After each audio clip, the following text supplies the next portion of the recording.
We've done this before.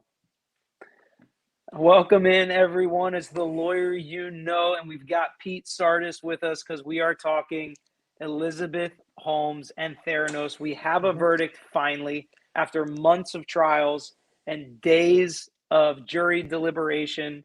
We are here to discuss quite an interesting and unusual verdict, right? I mean, we've seen a lot of verdicts in our time. We've seen a lot of verdicts in the media in recent days, weeks, and months and years. And this one is very unusual. It has a little bit of everything. We've got some guilty. We've got some not guilty. We've got some deadlock. We're going to talk about all of it. We're going to talk about why we think that she was guilty on some and not others, what those hung jury counts mean for the future. But if you guys have followed us through and followed Pete through this Elizabeth Holmes trial and this Theranos trial, it's kind of all culminated to this. We're going to do more talking about appeal and stuff that happens after the verdict. But make sure you give us a like on this video and continue to subscribe to our channel for future videos and letting us know what case you want Pete to tackle next, because when this one kind of winds down, he's going to have the next case that he's going to dive into and give his analysis and breakdown and summaries of. But now that we're here, Pete, tell us what this verdict means. Go ahead, tell us what the verdict is, because some people watching may not have seen exactly what the verdict is. So let's start with what the verdict is, and then we'll get to what it means. Okay, this is the quintessential split the baby verdict, and I don't think I've ever seen something as a little cookie cutter as this. So what did they do? The jury found her guilty of 1 count of conspiracy and 3 what we call substantive counts of fraud, of wire fraud. They found her not guilty of 1 count of conspiracy and 3 counts of wire fraud, and they were hung, meaning they couldn't reach a verdict unanimously on 3 additional counts. So out of 11, she's guilty of 4 counts, not guilty of 4 counts, and hung jury on 3. Okay, so what's different about the charges in the indictment that would make her guilty of some, not guilty of others, and would deadlock the jury? You know, that's a great question. The counts are pretty much well spread out. What it was is there is a substantive fraud count for the physicians. There are counts for the patients, and there are also counts for the investors. And there are various counts based on, you know, the details. Conspiracy, meaning that she agreed to, she entered into an agreement to do something illegal. There are 2 counts of those. They're pretty well matched up. It really doesn't have a lot of breakdown. The question is, you know, who was she conspiring with and for what purposes? But it really, the verdict is just, it's just so odd, because we've done a lot of criminal trials and you see, you know, with multiple counts, and it's very rare that a jury comes back with this type of breakdown. Normally, when you're guilty, and the jury just, it's like a storm. They just find you guilty of one and it just kind of flows down the other. Or if they find you not guilty, they just decide you're not guilty, and it's the exact same way. But to have a cookie cutter, you know, guilty on 1 set of counts, not guilty on almost the identical set of counts, and then hung on 3 substantive counts, just really weird. It's like they just went back and like, forget it, let's just split the baby and call it a day. Which is very strange, the fact that they couldn't come up with a verdict for 3 of the counts. Yeah. But let's talk about the fact that some of the big ones, or 2 of the big ones, were conspiracy to commit fraud against investors and against patients. Right. And they found her guilty of conspiracy to commit fraud against the investors, but not guilty against the patients. So talk a little bit about that, especially knowing that the jury asked to re-review some of her recordings and her pitches to investor. That's something they reviewed during their deliberations. Right. And to be more clear, when we talk about conspiracy is 1 or 2 or more people entering into an agreement to do something illegal. So what the jury has determined was that Elizabeth Holmes conspired with someone else in order to defraud the investors. And you're right. A few days back, the jury pool wanted to the jury wanted to hear the audio recording of that Texas group that actually had recorded her pitch to them. So, you know, they spent a little bit of time reviewing that. And if you remember a couple of videos back, we talked about it. Elizabeth Holmes was in the courtroom when the video got played and the audio was played. and she was trying really hard to make eye contact. And I'm sure that her lawyers told her that if the jury makes eye contact with you, that means you're ascribing to your version of events. That's a good thing. And that jury did not reciprocate that eye contact with her at all. So it kind of makes sense why they would find her guilty of conspiracy of this. Now, in regards to patients, I can understand why, from a jury's perspective, they would make a decision that she didn't intend to defraud the patients themselves. But, just a very odd. Well, I think that what's interesting about that, and potentially could come through on sentencing, is the fact that she defrauded for money, which is bad, right? And that's why it carries, 20 years or something with it. It's bad. You shouldn't defraud investors for just money. But I think defrauding the patients would have potentially made everybody look at her even worse, including the judge, and maybe harsher penalties would come with if she was convicted of conspiracy to defraud the patients. See, interestingly enough, we're going to find out how she's going to score, because even though she's not guilty on 4 counts, there's a hung jury on 3. And the prosecution is probably going to make a decision in the next day or so about whether they want to just abandon those counts, because they can use that as called relevant conduct to score and to sentence her on the counts that she's guilty on. So at the end of the day, I don't even know if they need to redo this. They've got enough at this point conviction points to really put her away for a while. So let's talk a little bit about some of the nuance of the guilty verdicts versus the not guilty verdicts.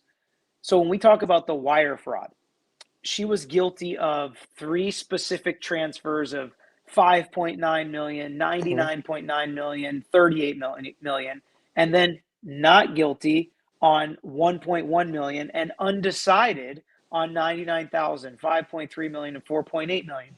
Very weird that they would pick out these individual transfers. Does that indicate to you that they didn't understand what was going on, or do you think this is just another piece of evidence that they're splitting the baby?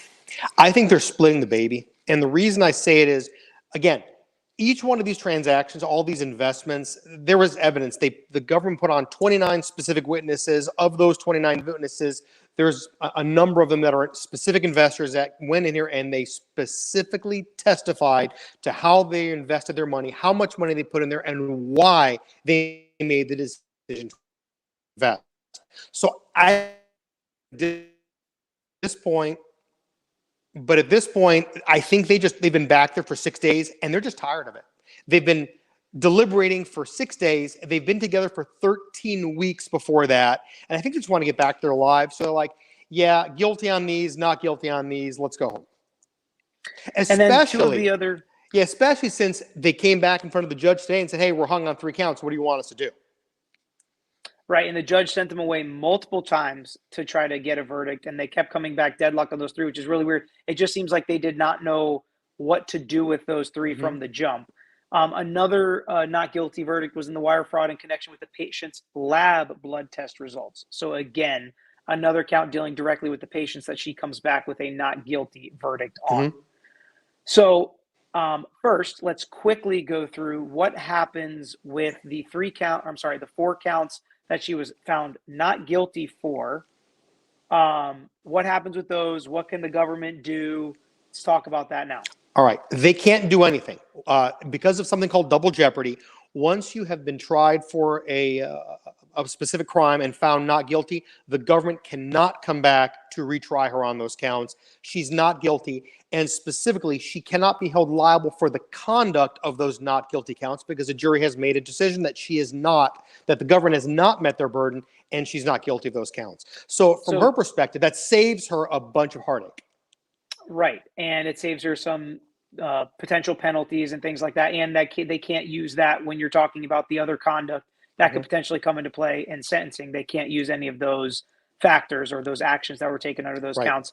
And she's not going to be held liable for the criminal restitution for those counts, but she could still be sued civilly for them. So I think that's something that's interesting with those counts as well.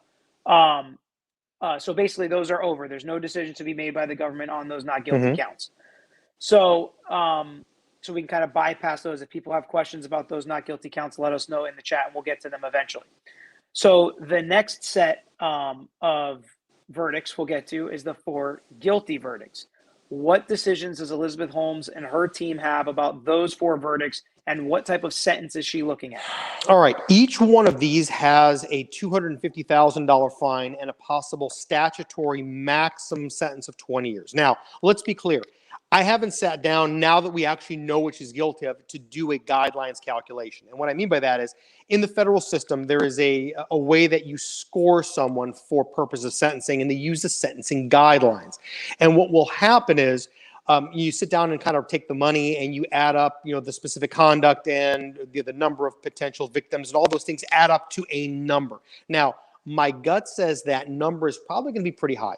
I don't know if she's going to be 20 years high, but it's going to be, more than 10 years high in my opinion. So what they're trying to do now is figure out how they're going to minimize her conduct from what she was convicted on and strip away as much of this not guilty conduct as they can to minimize that potential score. So the judge has a recommendation that's lower than higher. I'm sure we're going to get to this. How does her baby get involved in this, and all of these life choices that she made? I'm going to tell you, I don't think the judge is going to take any of that stuff very kindly. So when we talk about these 4 guilty counts, what is it, 20 years max each, or what does it look like as far as maximums go? Yeah, technically the statutory maximum is 20 years each on these counts, but the way the guidelines works is that conduct that is in the same course of a criminal enterprise are grouped together. So it's not like it's going to be,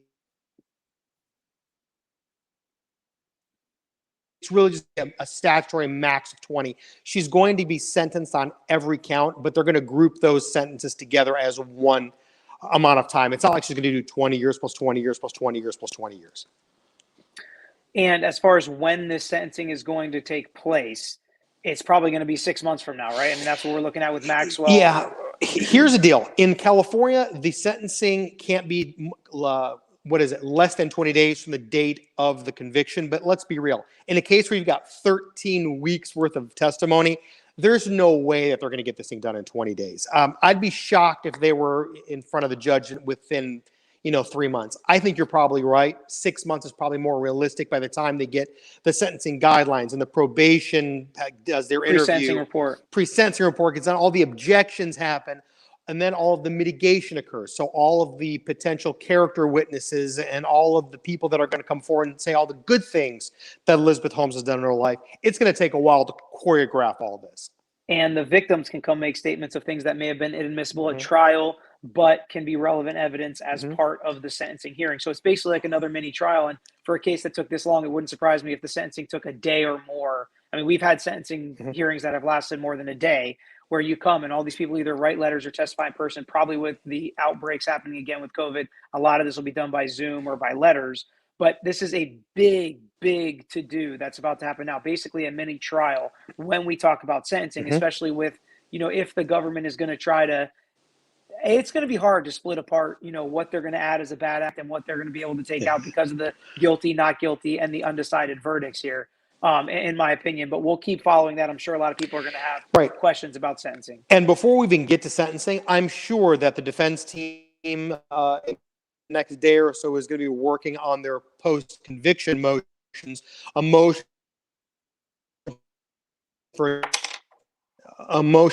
to have her not guilty, notwithstanding the verdict, because they're going to argue that these verdicts are inconsistent. It doesn't make sense for her to be guilty of a parallel count and not guilty of a similar course of conduct. So we've got a lot of motion practice between now and sentencing. So do you think she's going to stay out on bond pending sentencing and pending appeal? I think that she's probably going to be out on bond pending appeal. That's very normal in federal courts, especially for fraud counts. They're not violent crimes, so there's really no threat to the community. She's not allowed to, to engage in any investments because of her other, dealings with the Securities and Exchange Commission. So I don't think the judge is going to take her into custody at this point. Yeah, I think so too. That's everything that I've seen in kind of similar cases, that she'd be allowed to stay out pending this appeal, pending sentencing, things like that. And she could potentially, so we've talked a little bit about Ghislaine Maxwell in that case and how she's not going to go to a cupcake camp or anything like that, some of these minimum security prisons for celebrities and other wealthy white-collar criminals. Elizabeth Holmes, on the other hand, may qualify for one of these very light kind of camps And that's probably where she'll end up, Yeah, right? because of the amount of time that she's looking at, she probably won't be in a camp because that's a term of art, but she's going to be in a low facility. It'll be club fed. There will be no bars and cells. It'll be more of a dormitory style, setup. If you think about Martha Stewart when she went to prison, it's kind of the same type of location. Yeah, she's not going to be doing any kind of hard time. There won't be any bars. It's not going to be like Sing Sing or anything like that. Right. Very different than Ghislaine Maxwell and the charges that she was convicted of.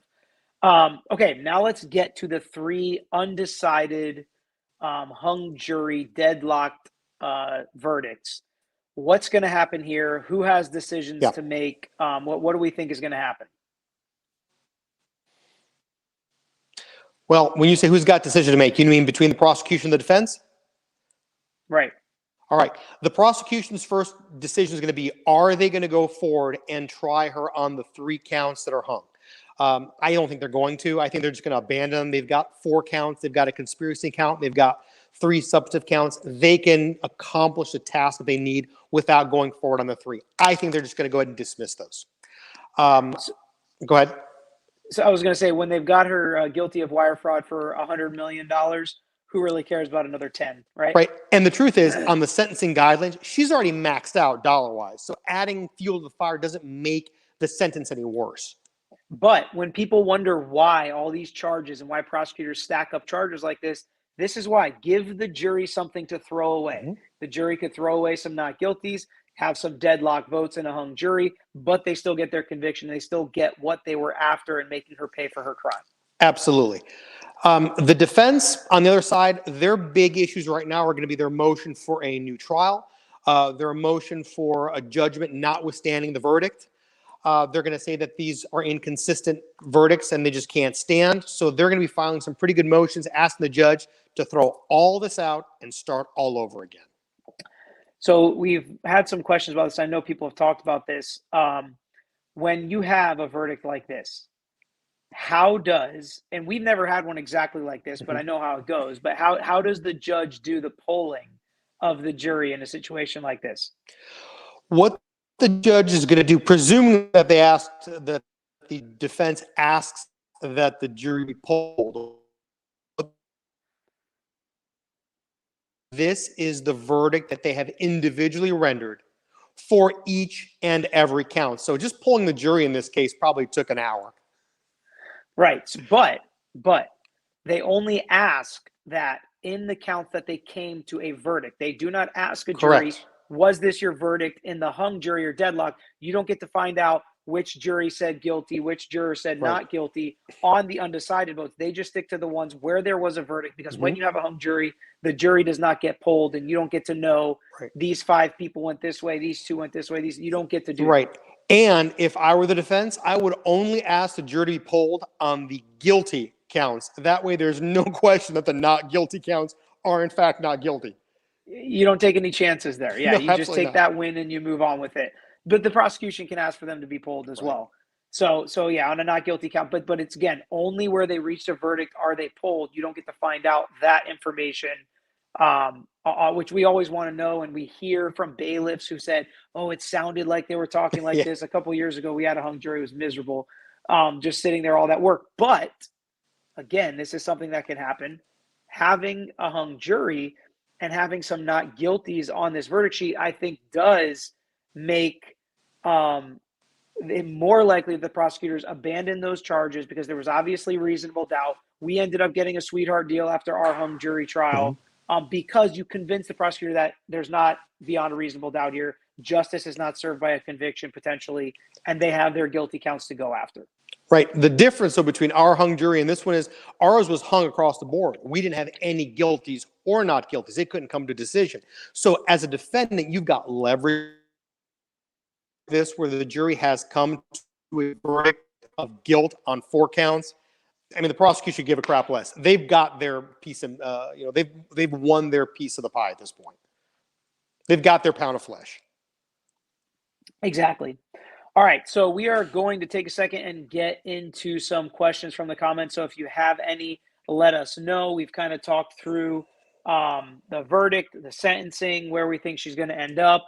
And, we'll continue to talk through it. A lot's going to happen. We'll have more videos. Pete will continue to do breakdowns as we get things going in the sentencing phase. Maybe we'll do a live after she gets sentenced so we can get some more questions answered. But now's the time to interact. So get in the comments and let us know what you all are wondering about. First one, Pablo Corsi.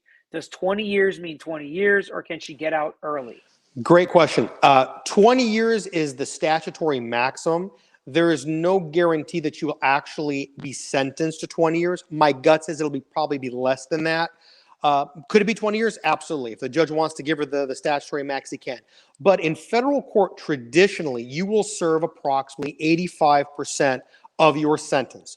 Normally, also, the last year of your prison sentence is served in a halfway house to kind of get you back into society. So think of it this way. If she does get 20 years, she probably only serves 16 of it. Of that 16, the last year will actually be in a halfway house, not even inside of a technical, prison. And again, club fed in the low or minimum security facilities. I mean, it's still prison, but it's not like bars, and it doesn't look like something out of Shawshank Redemption. It is more of like a college dormitory setting. There's leisure activities. There will come a point in time, not right now, but if she's convicted, she may even have to be furloughed so she can actually go home for the week for a white collar defendant. Miss Sparkles is asking, how can she be guilty against investors and not patients? Well, ain't that the question of the day? I don't know how the jury came to this conclusion. Obviously, the jury felt very compelled by the loss of money of the investors. I think that the jury, to give Elizabeth Holmes the benefit of the doubt, was she did not intend to actually harm any individual patients. That's what they must have concluded during their deliberations, because there's no other way that they could come to these conclusions if it was anything other than this. Well, what do you think about those recordings? They heard her promising things that were blatantly false to these investors. Maybe they're thinking on the TV advertisements or the magazines, the commercials, she's not necessarily lying. She's just saying it's innovative. It can test your blood. It did test their blood. Maybe they didn't feel like she was actually lying to these patients and conspiring to defraud the patients, but she did, in fact, do that to the investors. Maybe that's kind of where they hung their hat. Sure. And they also may have come to the conclusion that there were so many other people responsible for the lab, and the lab was not running very, very well. So they may have said, look, she just didn't have the basis of knowledge to be able to intentionally defraud a patient. And again, that's a guess because we don't know what the jury's thinking. Ashes to ashes, can they retry her on the hung jury verdicts to get another guilty, potentially more jail time? Can the prosecutor do that if they want to? Yes, they can do it. The next part of that question is, could they potentially get more jail time? Probably not. At this point, based on what she's already been convicted of, there's really not much more that would affect her sentencing guidelines. So an additional count here or there really wouldn't make a substantial difference. And the reason we say that is because when it comes to the investor dollars, she's already maxed out on the money scale. And when it comes to the number of victims, she's already maxed out on that scale. So there's really not much more that these three counts gets the government. Matthew Basketball wants to know, can you comment? How do you think she did overall in the trial? Truth be told, anytime you go up against the United States government and you win something, from a defense perspective, I mean, it's a big win. Remember, you're talking about the United States government that has the resources of the Federal Reserve, that has hundreds of case agents and hundreds of analysts. And if they need an expert, they just go hire whoever they need. There's no budget to the United States prosecution. So from a defense standpoint, even for a very wealthy defendant with a great law firm that's got a lot of resources, any win is an opportunity to really be proud of yourself. How do you think this will affect the Balwani trial? Right now, Mr. Balwani is got some pucker factor going on because he recognizes that there is a very good chance Elizabeth Holmes testifies against him for the possibility of a reduction in her sentence. So I'm guessing there's probably going to be some quiet discussions. But wouldn't she only do that after all the appellate process is over? Because she's not going to come and admit that she was part of a conspiracy in order to convict him. or else that ruins some of her chances at appeal or a new trial. I think if she makes a decision that she's going to cooperate, she's going to forego her appeal. So the only way this makes sense for her is if her defense team sits down with the prosecutors and they come up to an agreement time-wise, or an agreement to something she can, that she can stomach as a sentence, doesn't do the appeal, she has finality, and then they're going after Balwani, at which point, it's not good for him. Yeah, I mean, think about the fact that if she just got 5 years after all this and everything that happened, if she gets 5 years, testifies against him, she's out relatively young, can write a book, right? I mean, something like that's a very real possibility, which people were worried about on our channel. When I read these comments on some of your videos, that's what people are worried about, is kind of like the slap on the wrist, something that's not going to affect her life, that's not going to teach her a lesson, that's not going to teach a lesson to giant tech out there with something minor like that. And I think her testifying against Balwani could really do that. Right. VS has a question. 4 times 20 equals 80. She'll be celebrating her 117th birthday at home among family members. Just explain why that's not true. That does not happen. A lot of people see maxes and they think everyone's going to get the maximum sentence. That's just not how it happens. Right. And especially without a criminal history. Yeah. What this is in the U.S., what happens is there are 2 types of cases. There are counts that are grouped together because they have the same course of conduct. And then there are counts that are not grouped because they're separate and distinct crimes. In this case, all of her sentence will be grouped and she will be sentenced concurrently, meaning if she gets 20 years, it'll be 20 years times 4, but she'll only serve one 20-year period because all of those sentences are grouped as one, time of incarceration. Yeah, guys, I'm just telling you right now, she's not going to get 80 years.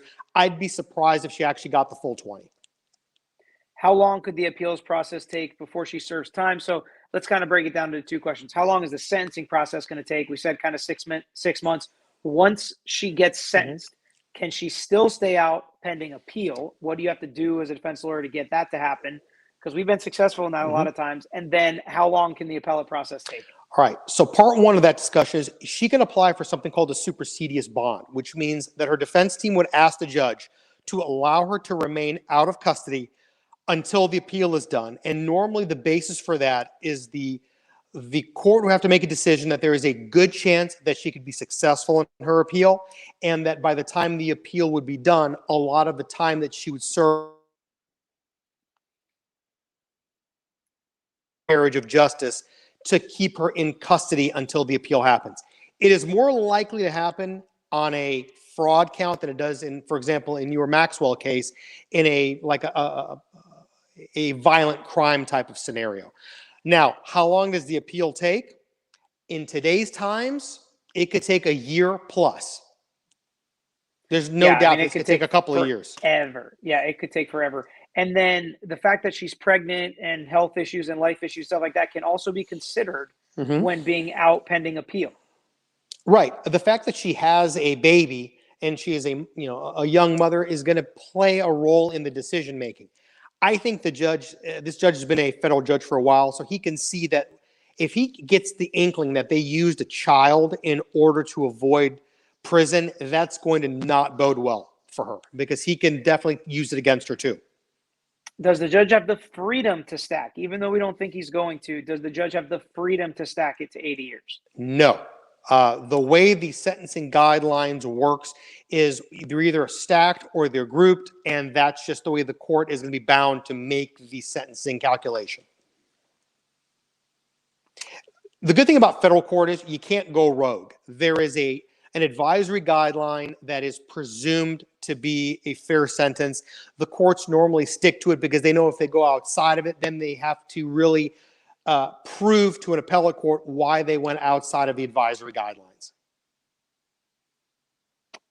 Does Balwani have any possibility of a light plea deal, or has he lost all leverage at this point?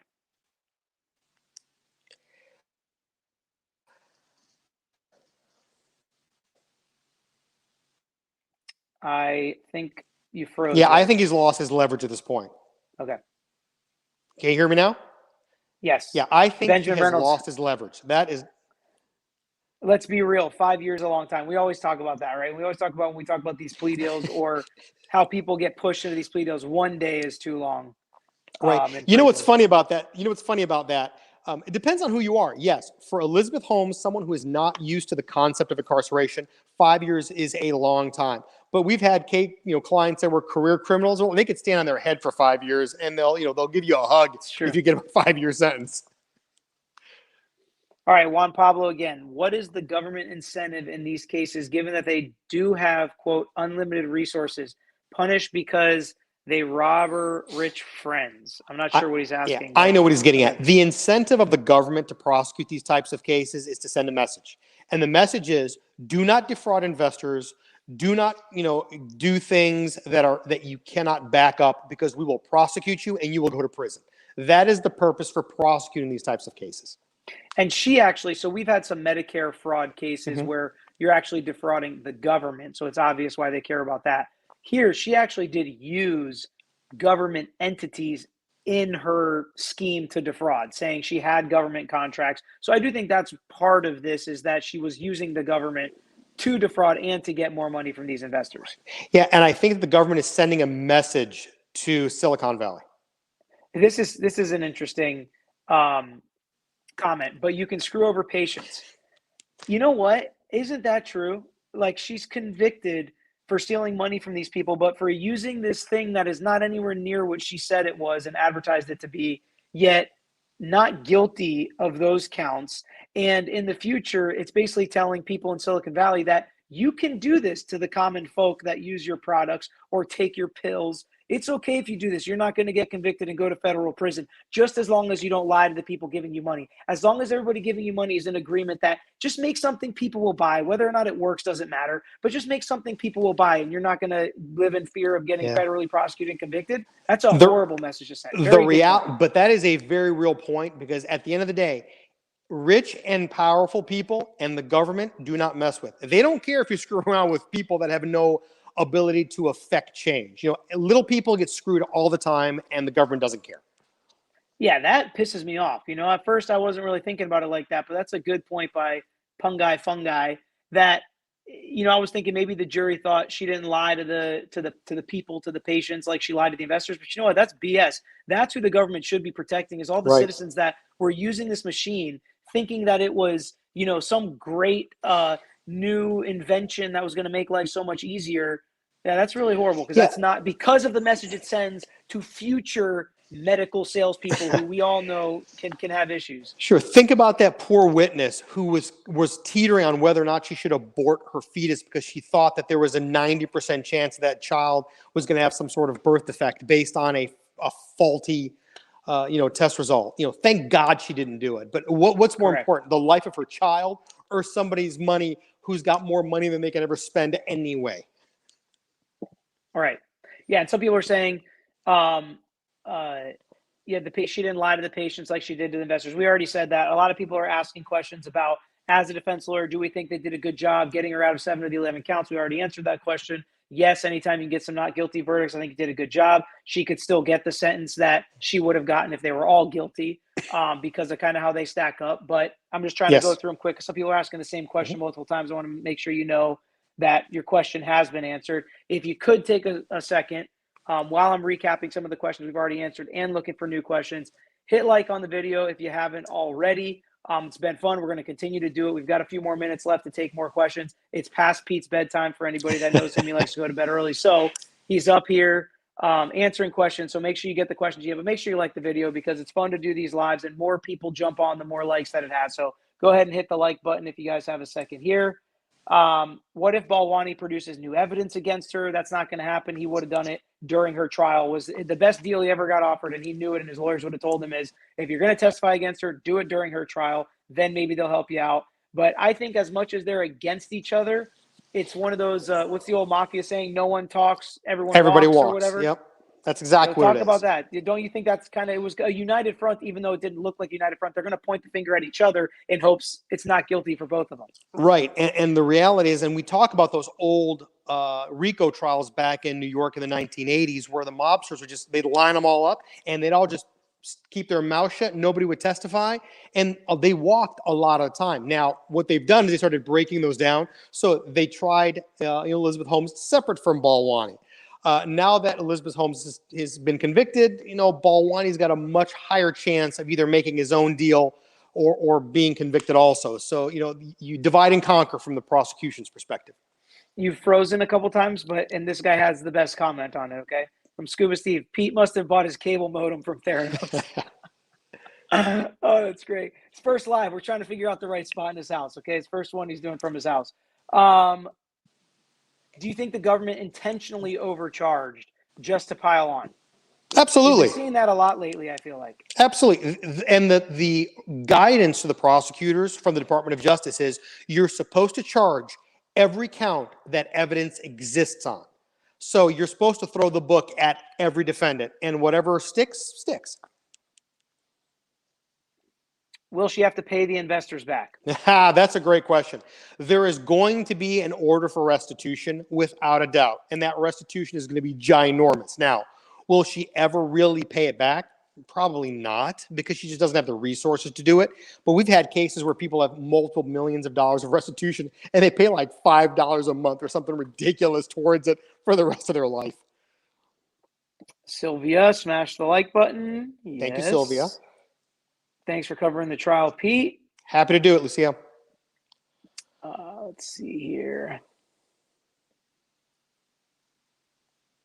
Will she be able to work in with the medical industry in the future? No, my gut says at this point she'll be banned from ever working in any investment or medical type of job. I think she's done. And by the way, would you hire her? Yeah, I don't think any medical company is going to touch her with a 10-foot pole. Is it reasonable to say that the prosecution not doing the best possible to cause a verdict like that? Meaning, do you think the prosecution did not do a good job? A lot of the reports I read said they were less than impressed with how the prosecutors handled this. It was very confusing, kind of how they were questioning witnesses and kind of coming across at trial. Do you think the prosecutor dropped the ball, or do you think they did a good enough job to get the convictions they got? I mean, they got the convictions they got. So from their perspective, they're happy. Listen, a trial is a living, breathing organism. You never know what's going to happen. And from a prosecutor's perspective, the key is to put up as much evidence as you can, as many witnesses as you feel will do good in front of a jury. And it's the defense's job to poke holes in those witnesses, which it looks like from a perspective of the process worked. Some counts guilty, some counts not guilty, some counts we can't come to a decision on based on the evidence. David Mason asks, why do the board of directors get off? They're oversight for the CEO. They should have some responsibility. Great question, because the board of directors in this particular company are very, very powerful people with very, very deep-seated government contacts, like the former Secretary of State of the United States. Those guys they're testifying against her, right? That's right. Those guys aren't getting indicted, and they're happy to be there to tell everybody, why it was on her and not them. Kiwi Pete, thanks for the coverage. Been following Holmes' rise and fall from the beginning. Cheers from New Zealand. Very cool. Let's see here. Andy Getty, how would the trial be different if a patient happened to have died because of incorrect test results? That's a great question. I think that evidence would have come into play. And I think that the jury, obviously would have considered that, and it may have had an effect. Obviously, the fact that this woman, agonized over the, potentially aborting her child wasn't enough in California. And realize California is a very liberal jurisdiction. From an American standpoint, I mean, you've got the best shot. If this trial were here in the 11th Circuit in Florida, I promise you it'd be a very different ballgame. We'd be looking at 11 counts of guilty, and it would have happened in like 45 minutes.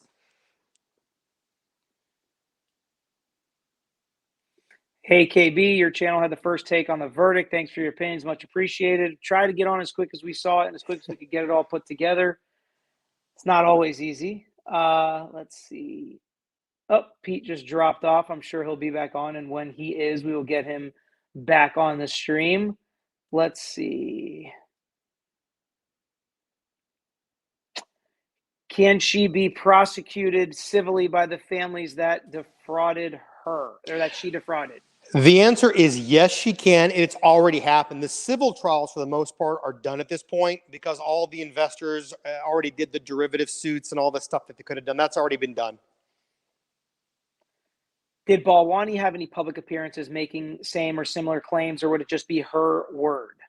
You know, Like, do that's they have recordings of him making pitches? Do you know? That's a good question. I don't know. I haven't heard that he specifically actually went out there and did a sales pitch himself, but we've got, 900,000 text messages between the two of them and countless emails. So I'm sure there's somewhere that, that he must have said something to someone to get him to be in a position where he got indicted also. Mike Moore, as a venture capital startup lawyer, this was an egregious case, but it'll be very interesting to see how this affects or doesn't the puffing in the capital raising process. I do think it'll have some effect there for sure. Yep. Insurance may be paying legal fees, most likely not. This is not the type of case insurance covers for legal fees. Intentional acts, criminal acts, they do not cover for the most part. Let's see here.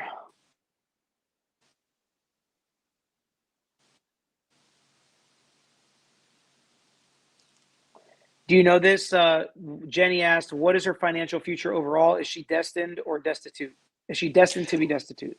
I think she's destitute now. I think if you look at her net worth at one point was $9 billion because of the value of Theranos. She doesn't actually have any money.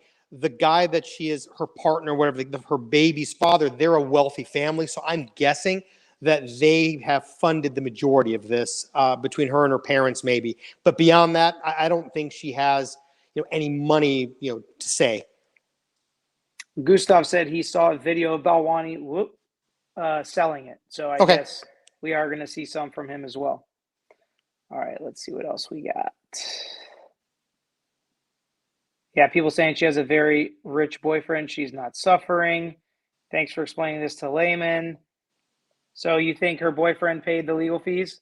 I think so. And I'll tell you, their family is very well to do. Elizabeth Holmes' family has got some cash too. They're not super $100 million rich, but they've got plenty of money. So I think between the two families, they came together and got the legal fees paid. There's no other option to pay these types of lawyers for this type of work. Cowboys Customs asked for a quick recap. Just tuned in. We will do it, but only if you go hit the like button. Give us a like on the video so more people can jump in now, and we can, if I can get my, there we go. So yeah, go ahead, hit the like button, and we'll give a quick recap for those of you who joined in late. Elizabeth Holmes was found guilty on 4 counts and not guilty on 4 counts, and a hung jury or deadlock jury on 3 counts. Is that the right recap? I think he froze again. Pete's frozen a couple times. That's kind of just where we're at, right? We're taking it. We're running with it. So 4 guilty, 4 not guilty, 3 hung jury deadlocked. The guilty charges as far as the conspiracy to commit fraud were against the investors, not guilty for conspiracy to commit fraud against the patients, not guilty on the wire fraud dealing with the patient blood samples, guilty on a bunch of wire frauds dealing with the investors. So that's basically where we're at. Each of those 4 carry with them a 20-year maximum sentence, but she's not likely to get 80 years. What do you think, Pete? You haven't really answered this yet. What do you think, if you had to just guess, what do you think her sentence is going to be? And you can give us a range. My guess is going to be between 10 and 15 years when it's all said and done. Meaning she'll serve somewhere between 8 and 12. All right, let's see here.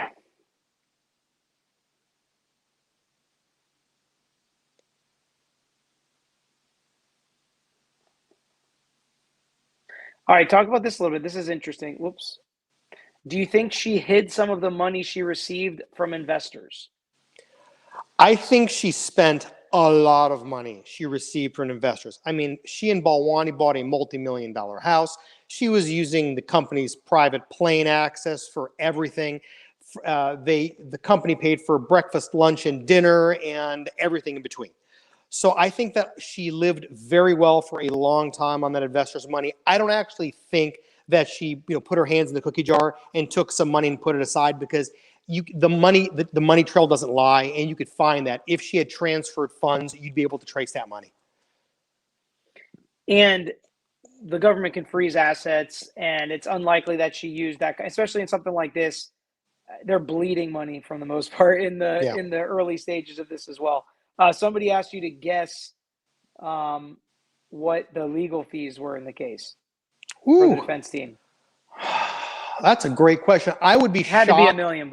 Absolutely. Had to be $1 million. At least. At Yeah, least. it had to. I mean, For, just 13 was it a weeks. four? Yeah, 4 14 months? weeks of trial alone. Yeah, it had to be $1 million. They had to shut everything down to do this, basically. I mean, it had to be 7 figures. Let's see here. She used all the money. People saying 8 to 12 years seems like a short time compared to other cases. Can the judge issue a sentence with no chance of parole? We don't have parole in the U.S., so that doesn't matter. You will statistically serve 85% of your sentence, but that's it. There's no really good behavior and all that, and parole boards. That doesn't exist anymore.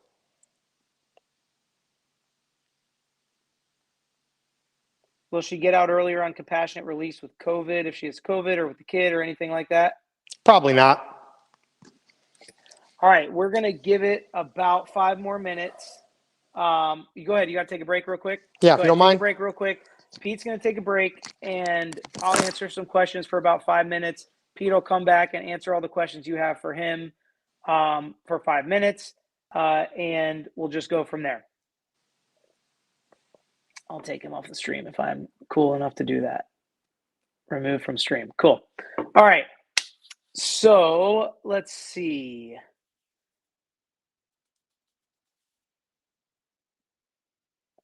What are the 3 or 4 charges the government can retry? They're all wire frauds for different amount of money. It's kind of hard to explain why the jury couldn't come to a verdict on those, but could come to a verdict on the other ones. Very weird, hard to get into the mind of the jury, and you can't ask them in federal court. So we may never know unless they come out and do interviews.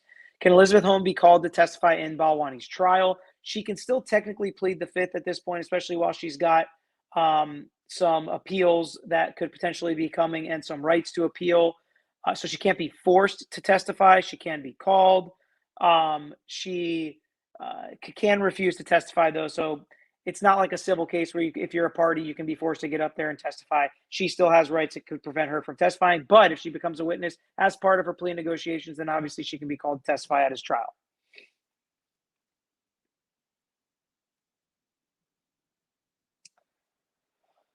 Let's see what else we got.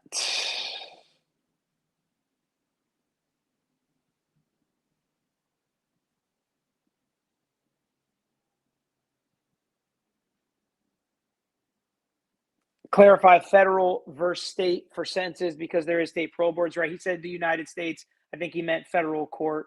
No parole in federal court. Let's see.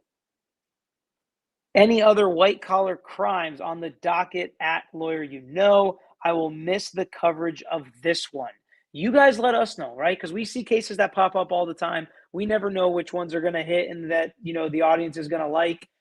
Because that's what we try to do, right? We don't need to talk about any case specifically that we necessarily find interesting. We want to know what everybody else finds interesting, and we'll add what we can to it because that's really what we want to do. And that's why we started the channel, to make things easier to understand for people that don't understand the legal process, make sure people understand their rights. A lot of people in the world know lawyers, but there are tons of people who don't. It's not necessarily fair because lawyers can give you a lot of guidance, answer a lot of questions. So we wanted to be lawyers that you know and that people knew, to be able to come on, ask questions, talk about a case with, because it's fun to, sit around and shoot the crap with people who know what they're talking about, whatever you're watching. If you're watching this case on TV, you have a lawyer that's sitting on the couch that you can ask questions. Is that real? Does this really happen? What's going to happen next?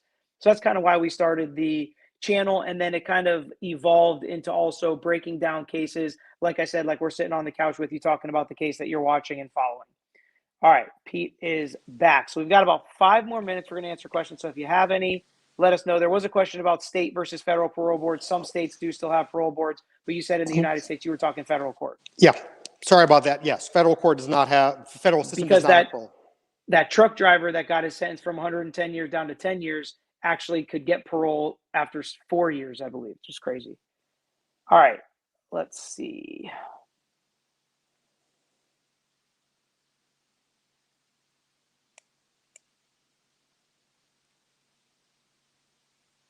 %, correct. When is sentencing? We don't know yet, but we think it's going to be months from now. Yeah, I'm sure you'll do the Balwani trial, right? Yeah, for sure. Presuming there is the one. Balwani trial for sure. Yeah, presuming there is one. We'll do that for sure. Thanks, guys. Been following all the episodes. Appreciate that.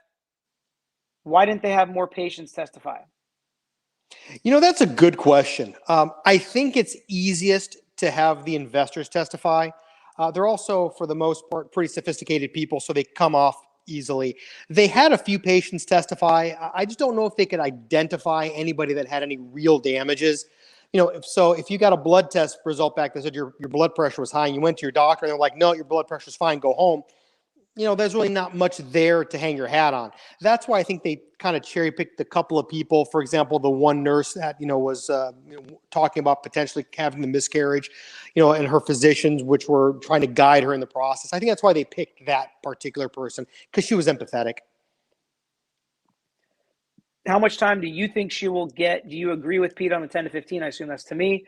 I would have said 10. That's kind of where I feel like it's going to be, in that range. I'd be surprised if she got 15 or upwards near 20, based on no criminal history and the fact that it was not guilty for the patients.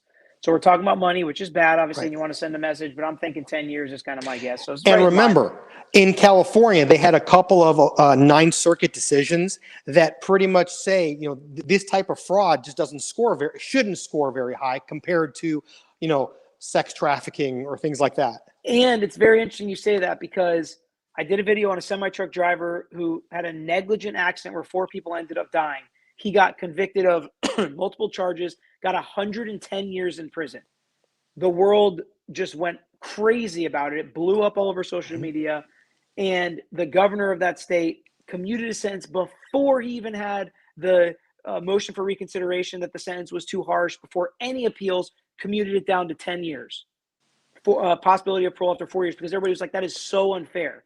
So if you're putting her away for 80 years, the same uproar would happen, right? I mean, that's just, we can't have a society where you smoke weed and you go to prison for 20 years, or you steal money and you go to prison for the rest of your life. I don't think, it depends. If it's Bernie Madoff and the way that he did it, then maybe yes. But the way that she did it, I don't personally feel comfortable with 80 years with her going to prison. If she goes 20 years, it is what it is. Like, I don't think that's crazy if she goes to prison for 20 years, but going to prison for 80 years for the rest of her life, to me, seems harsh. Right. And Chris Wingler said lawyers get a bad rap. Maybe that's why. Maybe people think I'm too much of a softie. Why was Balwani not called to testify against Holm? Well, the only way he could testify is if he waived his Fifth Amendment right against self-incrimination, and the only way that happens if he made a deal with the government.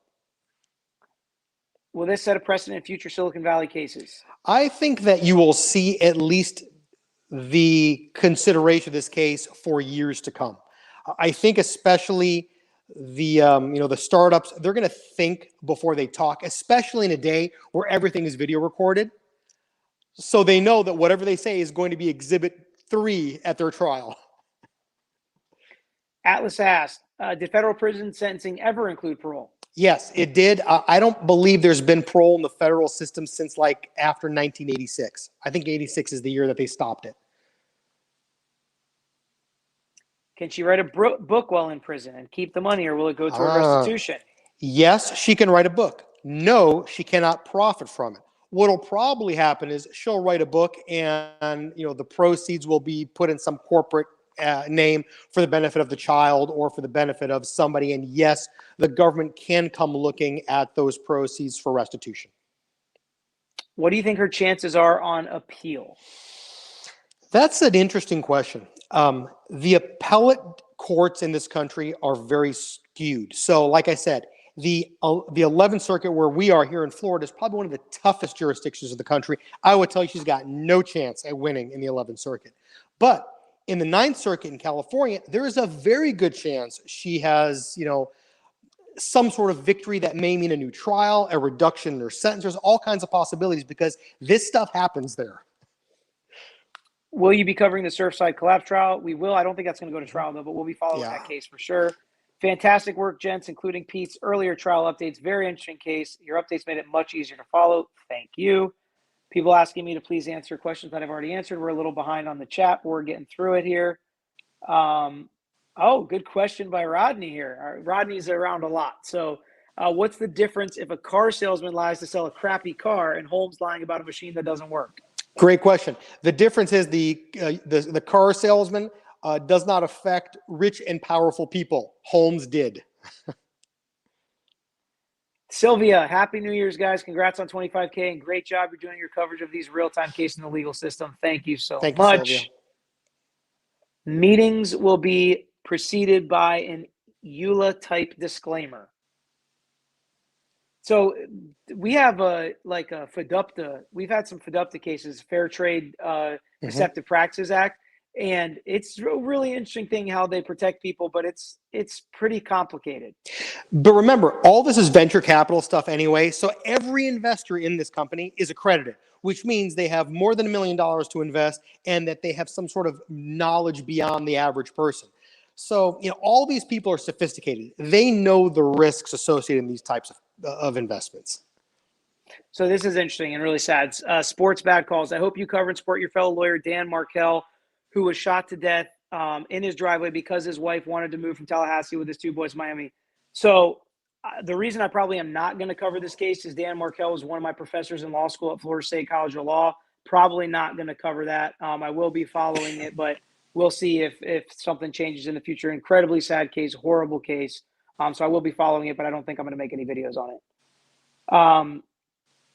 Car salesman can lie to you. Wendy Wilson, thank you. Love you guys. Why so long till sentencing? Well, from your perspective, it's long, but understand what has to happen. So the defense has to have the chance to do, whatever post-trial motions. Then in federal court, the defendant is obligated to meet with probation in order to do something called a pre-sentence report. Once the probation officer produces the pre-sentence report, then he has to disclose it to the government and to the defense, at which point both sides have the right to argue about how the guidelines have been applied, or whether or not certain evidence did in fact come in play during the trial and whether it can be used. So there's a lot of fight that's going to happen in there. So it's just a matter of giving everybody the ample time they need to be able to function. That's why it takes so long. This is interesting. I'm confused why the patients need damages. Isn't the potential for clinical harm the issue? Isn't the potential for clinical harm the issue? The question is whether or not Elizabeth Holmes knew and purposely and intelligently lied to people.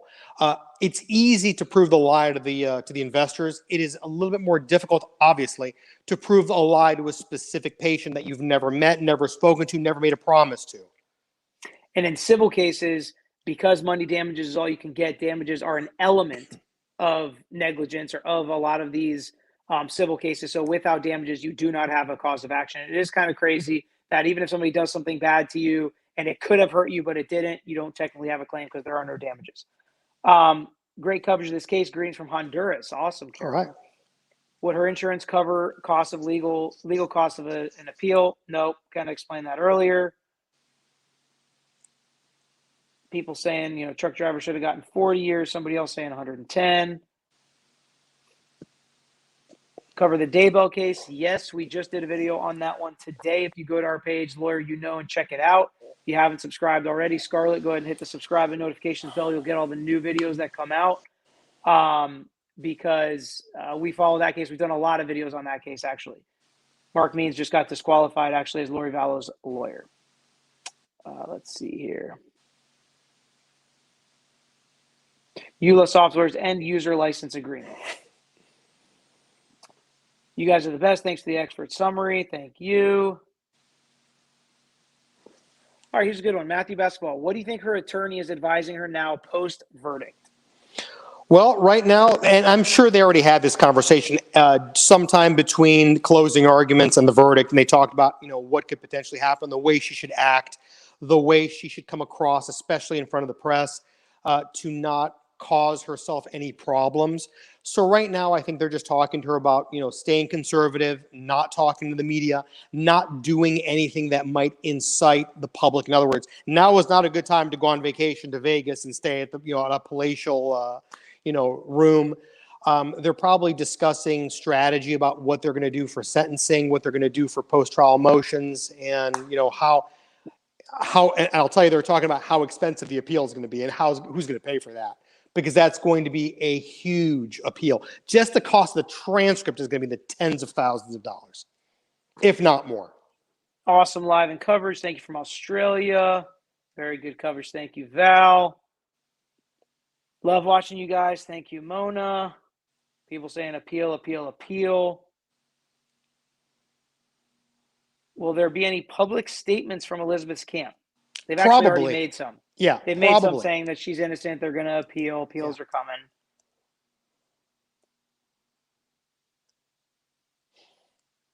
Rodney is like number 31. Thank you guys. Very entertaining. There's 750 people in here. We only have 31 likes. Jeez. What do we got to do to get a like around here? Thank you, Rodney. See here.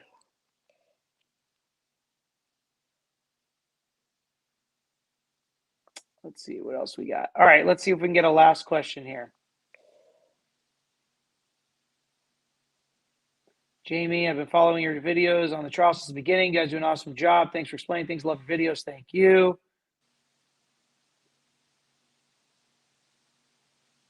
All right, number 297, number 304. Now we're getting there. All right, let's go. Let's go. Make sure everybody hit the like. Let's see what else we got. Okay, until she is charged, I think Rachel means sentenced. Will she have any restrictions? Because now she is a convicted felon. Before this, she was presumed innocent. There's a big difference. Absolutely. Is she going to have restrictions? Yes. I'm sure the judge has basically told her, don't leave the country. There are things that she can't do. Although her bond at this point has continued, so she's not in custody. Technically, could the judge have taken her to custody right there the minute they got a guilty verdict? Absolutely. Did he do it? No. Is that normal for these types of cases? Yes. They don't normally take a fraud defendant into custody. But I think the judge at this point did admonish her and tell her about, where she stands today. Right, and that travel it's different. restrictions, stuff like that. Of course. 333 likes visible. All right, good. Here we go. Cassandra, 335. All right, good. The panic was not real. Good. Min Win, you guys are good looking. Thank you. We're always suckers for those. Really appreciate the time and effort you guys put into these cases to make it consumable for the non-attorneys in the room. Thank you, Camp. What else we got? Monitor shows 368. All right, we're getting up there now. We're good. We're getting up there. Hit the like button. Thank you, Sylvia. Thank you, Beth. Where did you guys attend law school from? Bermuda Run. Villanova here. Very nice. I went to Florida State University College of Law. Yeah, and I went to the University of Toledo, and I also went to Stetson here in Florida. Pete's from Ohio. Went to school, started up there, ended up in Stetson, which is how he ended up working in the Tampa Bay area. So, yeah, he kind of hit two of them.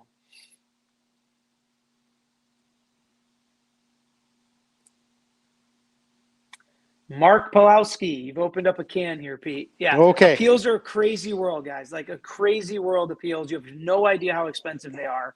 But, yeah, pay for transcripts? What? They don't just give you those after the trial? Absolutely. And what happens to poor defendants? Okay, here's what happens. In the case of an indigent defendant, there is a budget in the court that allows for costs of appeals to be paid for at a reduced rate by the government. It's called the Criminal Justice Act, if you want to go look that up. But if you're not indigent, you're paying for those transcripts. And last time I checked, they're like $12 a page. It can get astronomical to order a trial transcript of this magnitude.